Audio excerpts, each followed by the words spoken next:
Anda kembali di CNBC Indonesia dalam webinar nasional hasil kerjasama CNBC Indonesia dengan Kementerian Koordinator Bidang Perekonomian yang bertajuk Jurus Kemenko Perekonomian Meningkatkan Bisnis dan Investasi Indonesia melalui Undang-Undang Cipta Kerja. Sebelum kita mulai diskusi, kita akan simak dahulu tayangan terkait Undang-Undang Cipta Kerja berikut ini.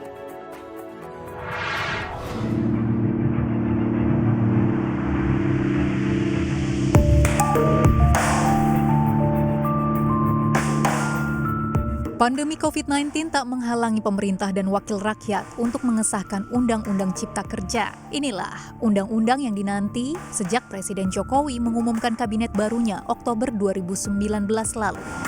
Kita bersyukur bahwa kemarin telah ditetapkan oleh Dewan Perwakilan Rakyat dalam rapat paripurnanya yang kita sebut dengan Omnibus Law Undang-Undang Cipta Kerja.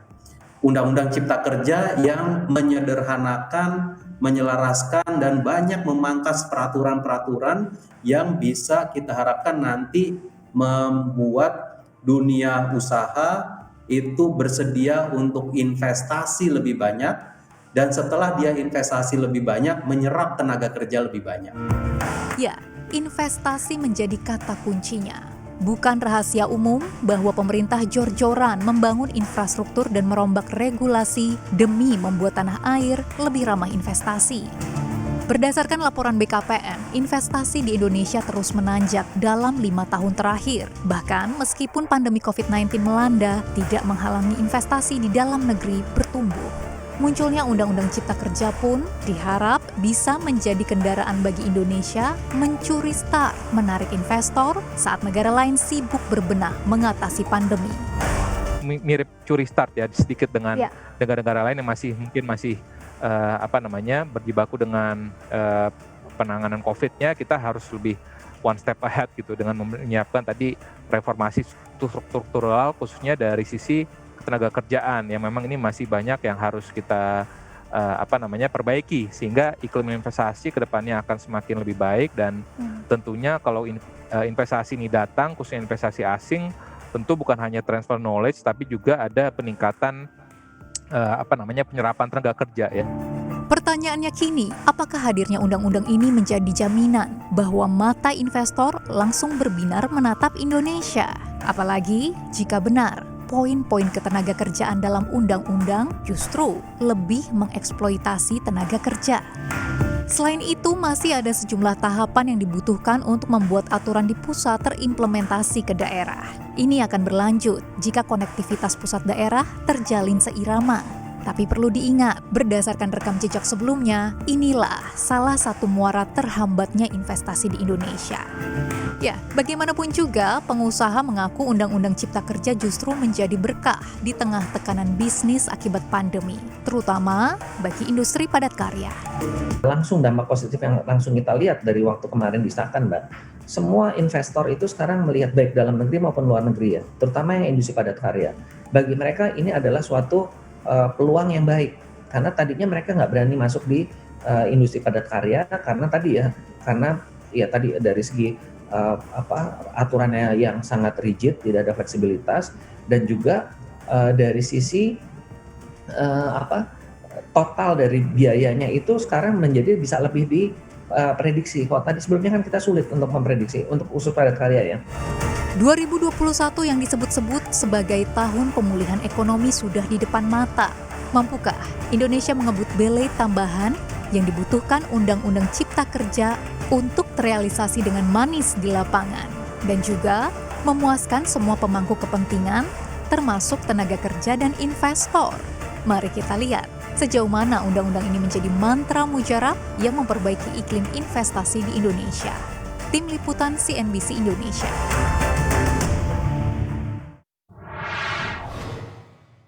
Ya, sebelum mulai diskusi kami informasikan kembali, kami juga membuka sesi tanya jawab untuk para pemirsa CNBC Indonesia yang ingin berpartisipasi dalam diskusi ini melalui media sosial CNBC Indonesia. Ya, bisa di Instagram kami di @CNBC Indonesia, dan jika Anda ingin bertanya bisa mengirimkan direct message melalui akun Instagram CNBC Indonesia sekali lagi. Oke, langsung saja kita akan mulai diskusi hari ini soal jurus Kemenko Perekonomian meningkatkan bisnis dan investasi Indonesia melalui Undang-Undang Cipta Kerja. Saya akan bertanya masing-masing kepada setiap panelis bagaimana kondisi iklim bisnis dan investasi di Indonesia saat ini menurut para panelis. Oke, saya ke Pak Susi Wiono dulu. Pak Susi, Anda sendiri seperti apa melihat iklim bisnis dan investasi di tanah air saat ini, Pak Susi? Selaku regulator. Ya, terima kasih Mbak Alin Wiratmaja, Pak Iwan Lukminto dan Pak Henry Wibowo yang kami hormati, para pemirsa CNBC. Pertama kalau kita lihat memang dampak pandemi COVID-19 ini betul-betul kita rasakan dan belum pernah kita rasakan dalam konteks dampaknya terhadap perekonomian kita. Kita lihat semua sektor terkena dampaknya juga dari dua sisi sekaligus, dari sisi supply maupun demand-nya juga kena semuanya, sehingga memang kalau kita lihat pertumbuhan ekonomi kita per quarter kemarin memang quarter 2 terutama yang paling terdampak itu terkontraksi sangat dalam sekali. Jadi dengan minus 5,32%, kemudian di quarter ketiga kemarin mengalami sedikit pemulihan di minus 3,49. Saya kira kita bisa melihat hampir semua sektor terdampak, walaupun ada beberapa sektor yang masih tumbuh positif. Nah, dengan kondisi seperti ini, pemerintah di era pandemi ini sudah menyiapkan beberapa hal untuk mendorong pemulihan maupun nanti kita langsung akan menyiapkan transformasi ekonomi pada era pasca pandemi nanti. Kalau kita lihat berbagai program dan kebijakan yang sudah disiapkan pemerintah, tadi sudah disampaikan, walaupun kita masih tengah era pandemi, berbagai hal kita kejar. Saya kira meminjam istilahnya Mas Henry Wibowo, kita siapkan untuk key market driver-nya atau game changer kita, paling tidak sudah ada dua hal. Pertama yang terkait dengan aspek penanganan COVID kesehatan, kita siapkan program pelaksanaan vaksinasi. Nah, yang terkait dengan dorongan ekonominya, kita berharap nanti Undang-Undang Cipta Kerja, Omnibus Law Cipta Kerja ini yang sudah kita siapkan sejak tahun lalu, mudah-mudahan mulai efektif betul nanti di awal Februari, dan berdasarkan berbagai perhitungan dan skenario yang kita bikin, mudah-mudahan ini betul-betul bisa mendorong pemulihan ekonomi di 2021. Jadi dampaknya sampai sekarang masih kita rasakan, namun kita cukup optimis berbagai persiapan program kebijakan ke depan sudah kita siapkan dengan matang. Demikian Mbak Alin. Cukup optimistis ya Pak, karena ada dua faktor key market drivers atau game changer tadi dari Pak Susi Wiono. Demikian insight dan pandangannya, dan sekarang saya ingin mendengarkan juga dari kacamata pelaku industri atau pelaku usaha. Saya ke Pak Iwan Setiawan Lukminto. Ya, terima kasih Mbak. Jadi Iwan. Untuk tanggapan untuk iklim bisnis itu di Indonesia itu yang kita inginkan adalah bagaimana kita bisa mendrive untuk para investor juga atau untuk para stakeholders itu untuk mengarah ke long term begitu. Kebanyakan banyak komitmennya itu short term saja. Kita bisa lihat bahwa di Indonesia itu masih sangat vulnerable dengan capital outflow. Kita bisa lihat di Q1 2020 itu capital outflow itu sampai mencapai 150 triliun akibat pandemi. Nah, kita banyak membuat investor enggan untuk membuat komitmen jangka panjang dan kembali untuk masuk ke psikologis atau wait and see. Nah, ini adalah suatu challenge bahwa kita bagaimana untuk long term di situ. Jadi ini adalah tetapi Indonesia sangat menarik ya, sangat menarik sekali. Dari sisi Begitu. Pak Iwan sendiri, apa yang membuat Indonesia cukup menarik, Pak Iwan? Yang pertama memang Indonesia ini mempunyai suatu sumber daya alam yang cukup banyak, mempunyai sumber daya manusia juga, dan kita kita juga mempunyai populasi yang banyak ya secara demografi, dan kita masih mempunyai suatu opportunity di dalam negeri sendiri. Jadi untuk membangun, kalau saya sering bicara adalah bagaimana kita membangun made in Indonesia ini lebih banyak lagi di dalam negeri di situ. Oke, membangun Made in Indonesia ini semua yang menjadi harapan kita ya Pak Iwan. Saya sekarang akan menyapa Pak Henry Wibowo. Seperti apa Pak tanggapan Anda dan pendapat Anda mengenai iklim bisnis dan investasi di Indonesia saat ini Pak Henry Wibowo? Terima kasih Aileen. Selamat siang Pak Susi, Pak Iwan. Terima kasih atas undangannya CNBC. Nama saya Henry Wibowo dari JP Morgan. Mungkin pandangan yang saya bisa tambahkan dari segi capital market, kita ini sudah hampir memasuki tahun 2021, di mana sangat banyak sekali optimisme ya. Jadi dua event yang belum lama terjadi untuk Indonesia capital market adalah yang pertama di bulan Oktober, ketika Undang-Undang Cipta Kerja sudah di-approve, itu katalis utama itu. Karena sejak Oktober sampai sekarang itu capital market kita sudah rally lebih dari 20%. Katalis kedua yaitu di bulan November, pemilu Amerika Serikat, di mana kita melihat Joe Biden projected winner of the US election, dana aliran fund flow itu balik ke emerging market. Yang tadinya semuanya all about America, rotationnya sudah mulai kembali. Jadi fund flow balik ke emerging market, balik ke Asia Tenggara termasuk Indonesia. Makanya kalau kita lihat dari bulan Oktober sampai hari ini, itu capital market kita sudah naik lebih dari 20-25%. Bahkan as we speak right now, indeks kita sudah balik ke 6.000. Mungkin beberapa bulan lalu pikir balik ke 6.000 itu susah ya, butuh waktu 2-3 tahun. Karena indeks saham kita sempat menyentuh level 3.800 di akhir bulan Maret kemarin. Tapi sejak bulan Maret sampai sekarang, itu pasar modal kita sudah recover 50%.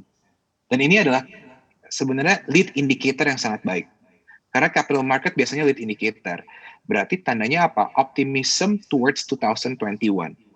Kalau kita lihat PDB ya, dari simple indikator ekonomi aja, kita expect tahun ini ya mungkin pertumbuhan PDB kita bisa minus 2%. Tapi tahun depan kita optimis bisa at least tumbuh balik 4%. Kita juga memforecast IHSG bisa kembali ke level 6.800, which is record high.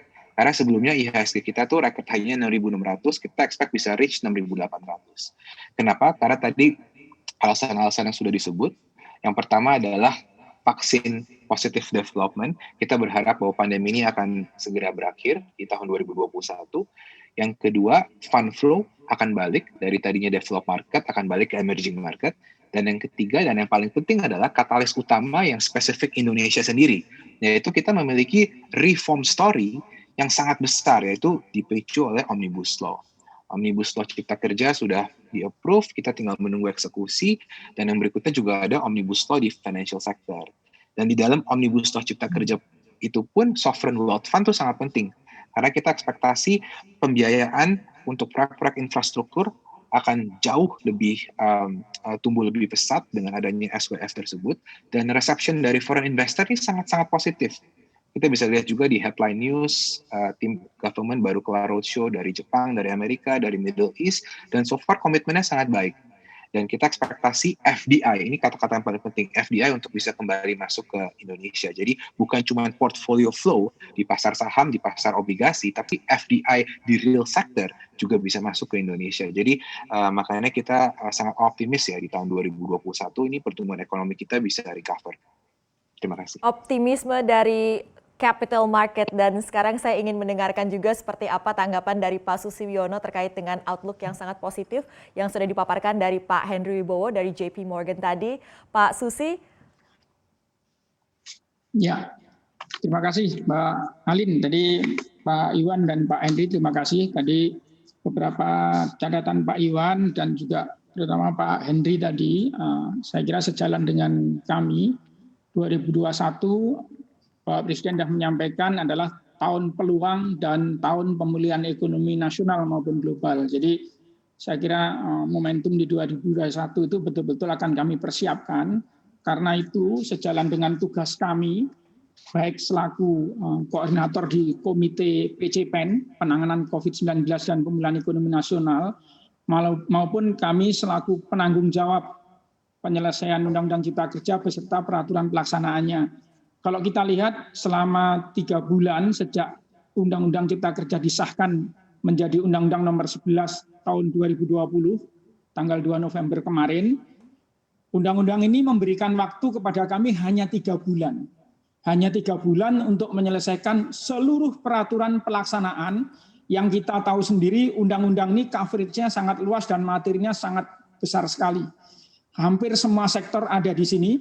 Kalau kita lihat 79 undang-undang yang kita rubah dengan cakupan kalau kita lihat salah satu klaster saja terkait dengan klaster perizinan berusaha itu ada 15 sektor dan 18 KL di sana. Sehingga memang ini momentum yang mungkin harus kami manfaatkan betul untuk menyiapkan semuanya. Nah, sedikit tadi menyambung yang disampaikan oleh Pak Henry dan Pak Iwan, terutama kita semuanya betul-betul berharap salah satu game changer atau key market driver-nya Pak Henry Wibowo tadi, selain nanti keberhasilan vaksinasi yang sampai hari ini tadi masih kita diskusikan secara matang beberapa pelaksanaan tahapan-tahapannya, Undang-Undang Cipta Kerja ini kami komit akan kami selesaikan di dalam 3 bulan sejak 2 November kemarin, tepatnya nanti tanggal 1 Februari. Hari ini kalau boleh kami laporkan, dari 44 peraturan pelaksanaan, 44 itu ada 40 PP dan 4 Perpres, dan masing-masing PP ini cakupannya juga sangat luas sekali, karena dalam penyusunan PP dan Perpres kami juga mengedepankan semangat Omnibus Law juga. Jadi kita harmonisasikan dan kita integrasikan menjadi satu kalau untuk hal-hal yang ada kaitan langsung maupun tidak langsung substansinya.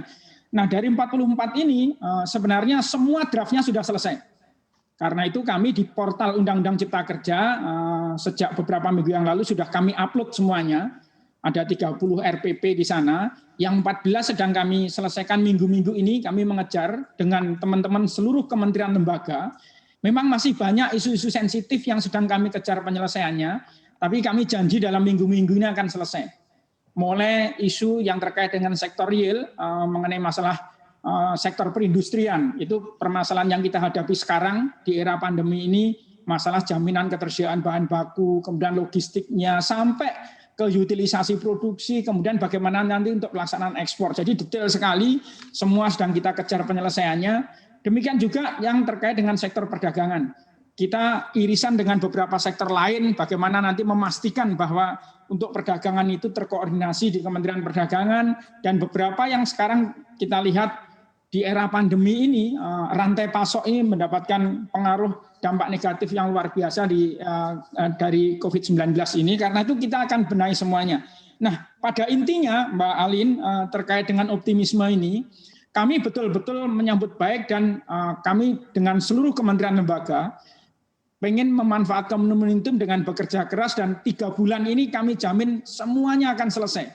Walaupun kalau kita lihat seperti salah satu PP saja, PP mengenai perizinan berusaha, atau istilah teman-teman adalah PP NSPK, Norma Standar Prosedur dan Kriteria untuk memberikan kemudahan berusaha bagi dunia usaha kita.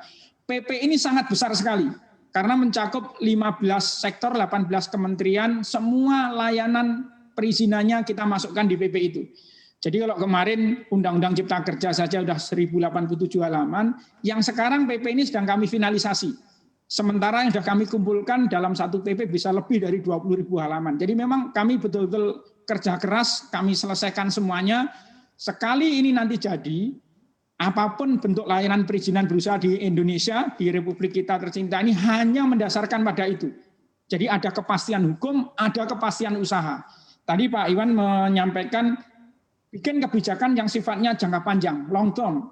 Karena itu kami mulai di program PCPEN. PCPEN juga bukan hanya program di 2020-2021. Kita sudah menyiapkan di 2023-2024. Karena dampaknya masih akan kita rasakan di sampai sana. Apalagi yang terkait dengan rencana kita melakukan transformasi ekonomi melalui reformasi regulasi Undang-Undang Cipta Kerja. Kita siapkan betul aturan ini untuk kebutuhan jangka panjang kita. Sehingga walaupun waktunya pendek, hanya 3 bulan yang diberikan kepada kami, semuanya akan kami kejar penyelesaiannya pada Januari ini sudah akan selesai semuanya. Sehingga per 1 Februari nanti sudah akan sepenuhnya kita berlakukan peraturan pelaksanaan dari Undang-Undang Cipta Kerja ini. Demikian Mbak Alin. Iya, ini semua yang kita nantikan ya Pak, kepastian hukum dan kepastian berusaha. Tentunya ini membawa optimisme tidak hanya di capital market tadi, tentunya juga bagi pelaku industri. Pak Iwan, kami ingin minta tanggapannya Pak Iwan S. Lukminto sebagai selaku Direktur Utama PT Sri Rejeki Isman Tbk, juga Pak Iwan ini adalah Ketua Umum Asosiasi Emiten Indonesia. Pak Iwan? Luar biasa, memang terobosan ini yang kita inginkan sebenarnya. Dari lama kita merindukan suatu regulasi yang tidak tumpang tindih. Akhirnya Omnibus Law lah jawabannya di situ. Para pengusaha sangat mengharapkan, sebenarnya para pengusaha itu gampang. Ya, intinya adalah hitungannya harus jelas, gambarannya harus jelas, clarity harus jelas. Itu saja sebenarnya. Dan kalau bisa keberpihakan itu ke dalam negeri itu harus ada juga. Karena kita ingat bahwa kita GDP income per kapitanya masih rendah. Jadi harus ada keberpihakan dulu. Kita harus mensejahterakan masyarakat kita yang saat ini apalagi kena pandemi. Ini adalah tugas kita di situ. Dan kita juga ingin bahwa kebijakan ini terus mengikuti zaman di situ. Mengikuti zaman, bahwa apa yang sekarang musimnya apa, kebijakan atau peraturan itu bisa fleksibel di situ atau bisa adjustable di situ. Nah, ini yang harapan-harapan dari pengusaha, dan kita sangat setuju dengan apa yang kita sesuai dengan Undang-Undang Cipta Kerja itu. Dan yang saya ingin tambahkan, selain itu sekarang mari kita bersama-sama juga menjaga aturan-aturan di bilateral dan multilateral di situ. Yang kita nantinya juga akan ini juga banyak hubungannya, nanti dicocokkan dengan WTO juga, apa yang kita inginkan dan apa yang dunia inginkan. Ini yang kita harus selalu menjaga, sehingga intinya adalah kita ini bisa mempunyai suatu kebersamaan, dan akhirnya goalnya adalah Indonesia bisa lebih maju lagi di situ. Mbak Alin, terima kasih. Oke, terima kasih Pak Iwan. Sekarang saya ke Pak Henry Wibowo untuk minta tanggapannya seperti apa atas apa yang sudah disampaikan, update mengenai aturan turunan Undang-Undang Cipta Kerja dari Pak Susi dan juga pendapat dari Pak Iwan selaku pelaku industri. Silakan. Terima kasih, Mbak Elin. Jadi mungkin yang saya bisa tambahkan adalah ini kita sangat optimis bahwa jika peraturan turunan yang tadi Pak Susi sebut dan pelaksanaannya juga yang tadi Pak Iwan sudah sebut, ini kita sangat optimis bahwa FDI ini bisa hit record high untuk Indonesia. Jadi secara matematik, simple math-nya yang saya bisa share adalah FDI as a percentage of GDP itu buat Indonesia tuh sekarang kira-kira 2%. Rata-rata 5 tahun terakhir FDI as a percentage of GDP itu 1,5%. Rumusnya apa sih? Jadi kalau setiap tahun kita mendapatkan FDI kira-kira Nah, Vietnam itu sekarang di level 6-7%. Harapannya adalah dengan Omnibus Law ini bisa tereksekusi, FDI bisa masuk. Jadi bisa meng-close gap dari 2% sekarang, mungkin nggak langsung bisa 6-7%. Tapi ketiga, keempat, pelan-pelan ke 5%. Nah, itu bisa menjadi dorongan tambahan untuk membuat reform yang lebih permanen, yang structural, dan juga mendorong yang tadi Pak Iwan juga bilang, GDP per kapita kita bisa improve, sekarang kan masih di level $4.000. GDP overall ekonomi kita growth-nya juga bisa tembus level 5%. Kenapa? Karena kita bisa dibilang juga mau mencari ekspor komponen yang baru. Yang kayak tadi Pak Iwan bilang tuh made in Indonesia tuh saya suka sekali tuh kata-kata itu. Kenapa? Karena kita tahu bahwa Indonesia ini nggak dilihat sebagai manufacturing hub di Asia. Kalau kita bicara dengan investor asing, orang ngelihatnya kebanyakan mungkin ya 2 dekade terakhir China ya. Tapi 5 tahun terakhir yang dilihat tuh Vietnam gitu. Mungkin 10 tahun lalu Thailand, terus Vietnam. Nah, kita harapannya adalah dengan adanya Omnibus Law Cipta Kerja ini dan eksekusinya yang baik, Indonesia ini bisa menjadi the next Asia's manufacturing hub. Kita bisa menjadi part of the global supply chain hub. Mungkin sektornya bisa bervariasi. Kalau contohnya mungkin 2 dekade terakhir kita bisa lihat Taiwan jadi semiconductor hub. Semua IT itu semuanya bikinnya di Taiwan, ya kan. Vietnam campur. Sekarang yang tadinya mungkin Vietnam dari basic material product sekarang juga lumayan canggih. Banyak tech-nya juga di Vietnam. Nah, Indonesia ini mungkin bisa opportunity-nya besar. Mungkin bisa menggarap proyek seperti EV battery, seperti nickel processing. Kenapa? Karena kita tahu sekarang hype-nya itu electronic vehicle. Dan karena kita punya nikel tuh sangat besar reserve-nya, kita bisa utilize tersebut agar bisa membuat pabrik-pabrik baterai dan pabrik-pabrik otomotif bisa bikin manufacturing hub-nya itu di Indonesia. Karena trickling down impact to the economy akan sangat besar. Dan bukan cuma itu juga, mungkin sektor baru seperti data center. Karena kalau kita ngelihat ini, internet ekonomi Indonesia ini di Asia Tenggara paling besar. Dan mungkin di Asia ketiga paling besar setelah China dan India. Next-nya adalah Indonesia. Kita melihat perusahaan tech unicorn tuh udah banyak, sekarang udah lebih dari 5 bahkan di Indonesia. Ya kan? Pertumbuhan ekonomi internet itu sangat pesat sekali. Dan data center juga salah satu turunannya. Makanya kita melihat perusahaan seperti Microsoft, itu investasi di Indonesia, kemarin baru partner dengan Bukalapak, mau grow dia punya Microsoft Azure. Kita lihat AWS juga sudah 2 kali datang ke sini, manajemen seniornya, untuk melihat mau bikin data center. Jadi,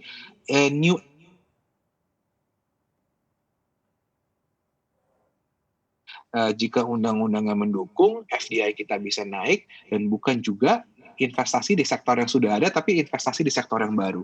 Saya rasa itu peluang yang sangat baik untuk Indonesia di kedepannya. Terima kasih. Oke, kita nantikan bersama Indonesia ini semoga bisa menjadi the next Asia's manufacturing hub. Kami akan lanjutkan kembali diskusi ini usai jeda, tetaplah bersama kami di CNBC Indonesia.